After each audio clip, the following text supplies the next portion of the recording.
Le football français a-t-il besoin de Leonardo, Louis, Eric? Quel est votre avis? Louis d'abord. Par rapport à la question, avant de répondre à ta question, parce que j'ai bien compris, c'est que s'il y a une conférence de presse demain, c'est qu'il a certainement, parce qu'il est dans son droit, il a demandé certainement à ce qu'il soit blanchi. Blanchi, que l'on lui fasse certainement des excuses. Des excuses parce que quand on l'attaque aussi fort, parce que tu attaques l'image de Léo par rapport à ce qu'il... Il a quand même bousculé un arbitre dans un couloir. Mais après, peut-être que la fédération aujourd'hui se rend compte qu'elle est peut-être, elle risque de perdre. Et quand tu risques de perdre, ça te coûte de l'argent. Et la fédération ne peut pas aujourd'hui payer 8 millions d'euros. Et c'est pour ça que quelque part, c'est aussi de se réunir. Tu penses qu'il irait humilier la Fédé publiquement au sein de la Fédé en leur disant excusez-vous messieurs? Non, c'est pas ça. C'est parce qu'il y a eu des échanges entre les avocats. Les avocats se réunissent, se discutent, échangent, parlent. Voilà ce que l'on peut faire éventuellement. L'image qui a quand même été écornée, quand même celle de Leonardo. C'est quand même lui qui en a pris plein son grade parce qu'il a peut-être poussé.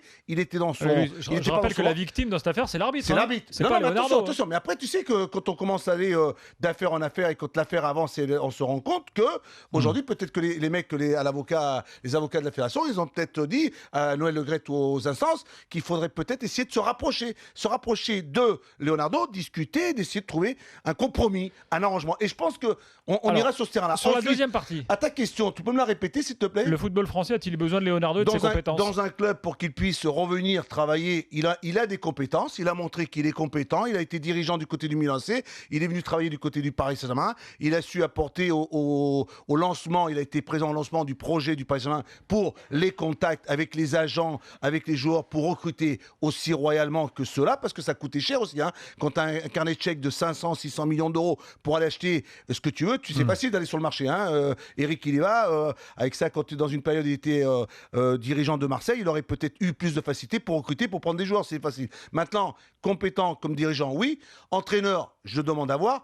Revenir à la fédération, non, je pense pas, parce qu'à ce moment-là, pour moi, ce serait quand même un certain désaveu par rapport à ceux qui ont fait du football français. Il y a quand même des anciens, et non des moindres, qui sont peut-être et qui n'ont pas de fonction, qui pourraient aussi avoir une place de dirigeant du côté de la fédération. Voilà, c'est mon avis. Revenir dans un club, pourquoi pas? Je ne pense pas qu'il ait trop envie de revenir dans un club en France. Je pense qu'il a envie parce que la Fédération française de football voulait aussi étendre la sanction au niveau de la FIFA, parce que si ça va à la FIFA, ça peut éventuellement couper donc court pour à ce toi, le foot français n'a pas besoin de Leonardo. Le foot français, je t'ai pas dit dans un club, oui, pas de problème, il peut revenir. Pourquoi il n'aurait pas l'occasion de pouvoir retravailler? Parce qu'il a des compétences. Mais maintenant, si tu me dis à la fédération, non. À la fédération, non. Louis a donné son point de vue. Eric, quel est le tien?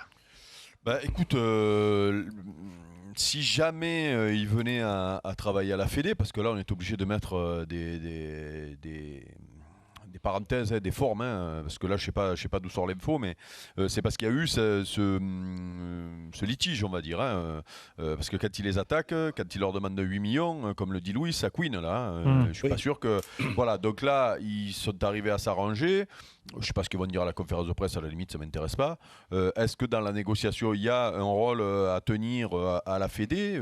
Moi je vois que ça, parce que est-ce que le joueur, enfin un Leonardo, est-ce qu'on l'a pas nous dans le football français dans les années passées par exemple, un garçon capable de tu le verrais bien avec un rôle toi Eric? Qui? Léo dans la fédération? Non mais non, je dis pas que je le vois, je dis que si c'est le cas, c'est parce qu'il y a eu une négociation, c'est-à-dire c'était pour pas payer les 8 millions. Peut-être qu'ils sont arrivés à négocier comme ça. Voilà, maintenant moi la question que je me pose, c'est d'abord, est-ce que on a besoin de Leonardo? Pourquoi pas, mais est-ce qu'on n'a pas, nous, un Français capable de faire ça? Je veux dire, est-ce que au Brésil, par exemple, qui après la Coupe du Monde, ils ont dit qu'ils allaient restructurer tout le football brésilien, pourquoi ils n'ont pas fait appel à Leonardo s'il est si fort que ça? Et pourquoi nous, on n'aurait pas un garçon capable de réformer le football français? Pourquoi il nous faudrait Leonardo pour nous faire voir la lumière en France? On a des anciens champions du monde qui peuvent aussi venir aux affaires. Donc maintenant, Leonardo, il a des qualités, c'est clair. Mais pourquoi on aurait besoin de Leonardo du jour au lendemain? Pas dans les instances du football. Si ce n'est pour régler les litiges.